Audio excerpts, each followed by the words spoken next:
Hello বন্ধুরা, দেখো আজকে আমি কি রান্না করছি। দেখো, টমেটো কুচি নিয়েছি, লঙ্কা কুচি, পেঁয়াজ কুচি, আদা কুচি, রসুন কুচি, এদিকে 3টে ডিম ফাটিয়ে নিয়েছি, এদিকে তড়কা মশলার প্যাকেটটাকে কেটে নিয়েছি, এদিকে দেখো কড়ার মধ্যে তেল দিয়েছি, আর তড়কা ডালটাকে প্রেসারের মধ্যে দিয়ে 2টো সিটি দিয়ে দিয়েছি। শুধু তড়কা ডাল নয়, তড়কা ডাল, ছোলার ডাল, একটু মুগের ডাল, একটু মুসুর ডাল।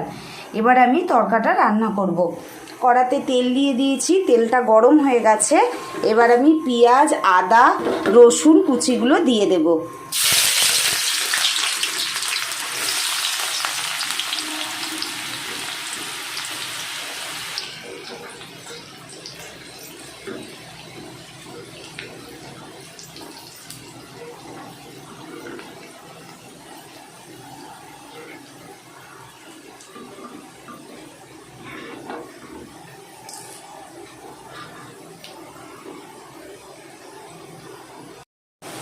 দেখো, পেঁয়াজ কুচি, আদা কুচি, রসুন কুচিটাকে ভালো করে লাল করে ভেজে নেব।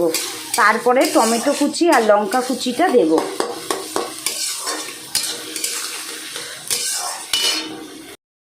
দেখো, পেঁয়াজ, আদা, রসুনটা ভাজা হয়ে গেছে। এবার আমি লঙ্কা কুচি আর টমেটো কুচিটাকে দিয়ে দিলাম।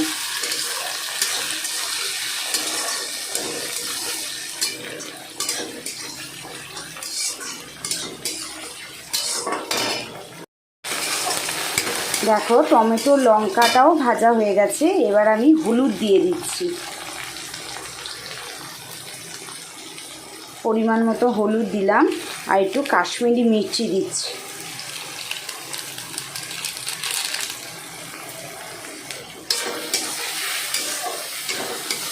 এবার আমি তড়কা মশলাটাকে দিয়ে দিচ্ছি, পুরো 1 প্যাকেটই দিচ্ছি।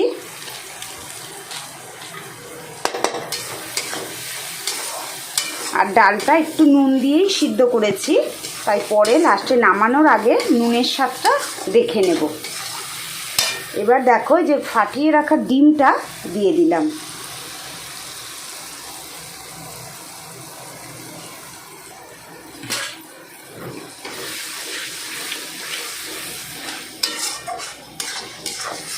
কিছুক্ষণ এটা ভাজা ভাজা করে তারপরে আমি তড়কা ডালটাকে দেব। দেখো, খুব সুন্দর করে ভাজা হয়ে গেছে।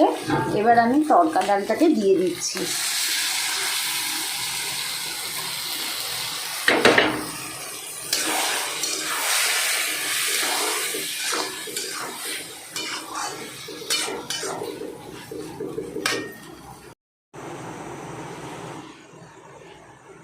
দেখো, তড়কাটা পুরো রেডি হয়ে গেছে, একদম মাখা মাখা হয়ে গেছে।